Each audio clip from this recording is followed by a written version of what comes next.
l'émission Saveurs divines. Cette bonne nouvelle du royaume sera prêchée dans le monde entier pour servir de témoignage à toutes les nations. Alors viendra la fin.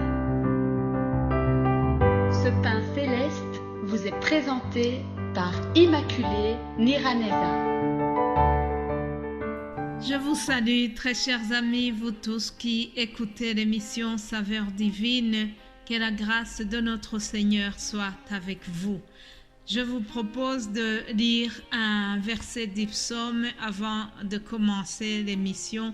Le psaume 34, au verset 13, il est dit « Quel est l'homme qui aime la vie, qui désire la prolonger pour jouir du bonheur? Préserve ta langue du mal et tes lèvres des paroles trompeuses. Éloigne-toi du mal et fais le bien. Recherche et poursuis la paix. Alléluia. » Que cela soit notre devise d'aujourd'hui, chers amis. Que cela soit vraiment notre désir. Rechercher la paix et garder notre langue du mal. Préserver notre langue du mal et éloignons-nous du mal. Faisons le bien, recherchons la paix et poursuivons la paix. Voilà une devise pour aujourd'hui. Alléluia. C'était donc une introduction, un mot d'ouverture. Alors, comme vous le savez, depuis lundi, nous sommes sur le thème qui nous dit que nous sommes des citoyens du ciel. Philippiens 3, 20, il est écrit « Mais nous sommes citoyens des cieux, d'où nous attendons aussi comme Sauveur le Seigneur Jésus-Christ. » Je répète, « Mais nous sommes citoyens des cieux, d'où nous attendons aussi comme Sauveur le Seigneur Jésus-Christ. » Mes bien-aimés de Dieu, faut-il le rappeler? Hier, je vous ai dit que Jésus-Christ nous a préparé des places au ciel. Il est en train de nous préparer les demeures et nous attendons pour aller au ciel dans ces places qu'il nous a préparées. Je vous ai dit que ici sur terre, nous sommes de passage, nous sommes comme des voyageurs qui sont en transit. Mes frères et sœurs aussi ont dit la même chose dans d'autres langues. Nous poursuivons et nous terminons sur tout ce thème. Je voudrais que nous retenions une chose. Avant d'être citoyens du ciel, il y a une manière de vivre. Nous devons vivre différemment des gens qui ne connaissent pas Dieu. Les enfants de Dieu sont distingués par leur comportement. C'est ainsi que hier, je vous ai parlé du pardon. Un enfant de Dieu doit pardonner. J'ai expliqué hier plusieurs choses sur le pardon, mais je voulais revenir un peu sur cela. Comment est-ce que je peux savoir si j'ai pardonné? Il arrive que tu penses avoir libéré quelqu'un, avoir pardonné quelqu'un qui t'a fait du mal, mais en réfléchissant, tu te rends compte que finalement, tu n'as pas complètement pardonné. Alors, je vais rapidement vous donner quelques indices qui nous montrent que nous avons pardonné à quelqu'un. Pour savoir si vous avez réellement pardonné à autrui, il faut se poser des questions suivantes. Est-ce que je me réjouis intérieurement lorsque j'apprends que le malheur frappe celui ou celle qui m'a offensé? Est-ce que je me réjouis intérieurement lorsque j'apprends qu'il lui arrive un malheur? Autre question, est-ce que je fais exprès pour éviter de me trouver en présence de la personne qui m'a offensé? Est-ce que je lui parle seulement après avoir hésité ou je lui parle vraiment avec contrainte? Est-ce que je me souviens de façon précise l'offense que j'ai subie de sa part? Est-ce qu'il m'arrive de méditer sombrement sur le tort qu'il m'a infligé? Ce sont tous des questions qu'on peut se poser. Si tu réponds oui, alors fais attention. Il y a des traces qui montrent que tu n'as pas complètement pardonné à la personne. Chers amis, la Bible nous demande de pardonner. Nous devons pardonner parce que c'est le commandement de Jésus lorsqu'il nous a dit « Supportez-vous les uns les autres » et si l'un a un sujet de se plaindre de l'autre, pardonnez-vous réciproquement.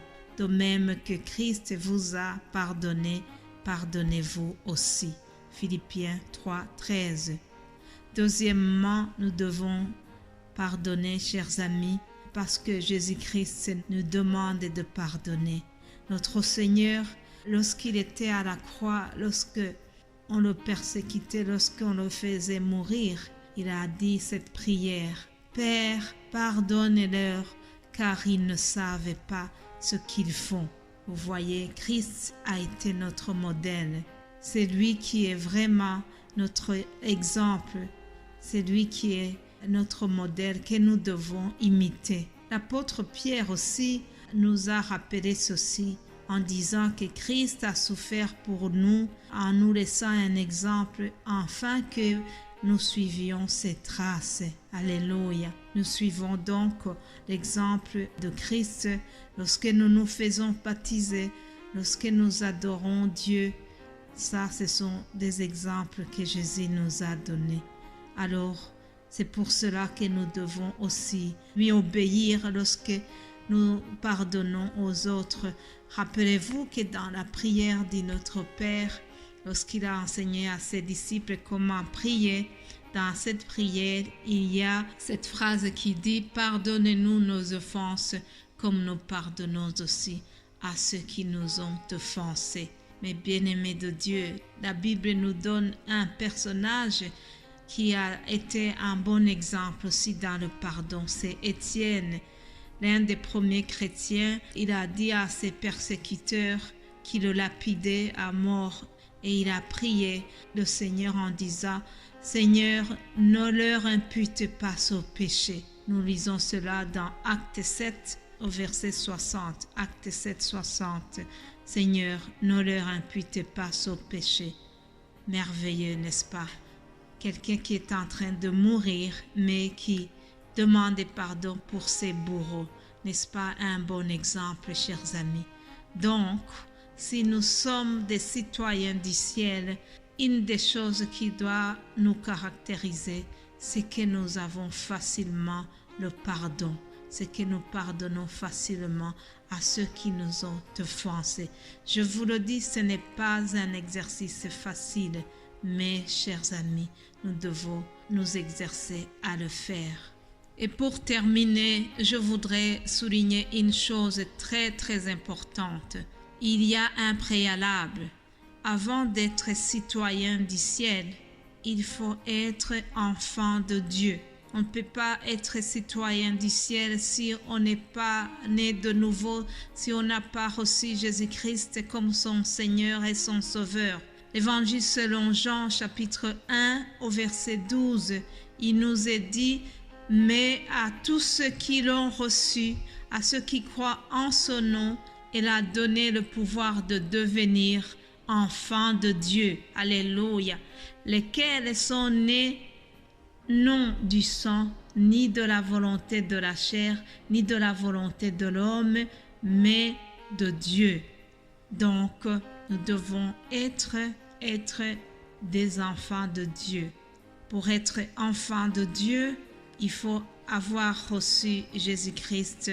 Ceux qui l'ont reçu, ceux qui ont cru en son nom, Dieu leur a donné le pouvoir de devenir enfants de Dieu.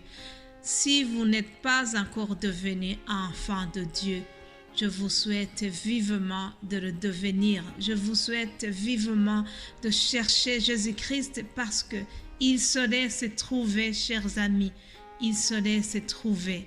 Proverbe 8, 17, il est écrit « J'aime ceux qui m'aiment et ceux qui me cherchent me trouvent. » dit Jésus-Christ. Alléluia. Voilà, chers amis, ce qui termine l'audio d'aujourd'hui. passez une agréable journée et surtout passez un bon week-end. Et nous nous retrouverons lundi, Dieu voulant. Que Dieu vous bénisse abondamment. Amen.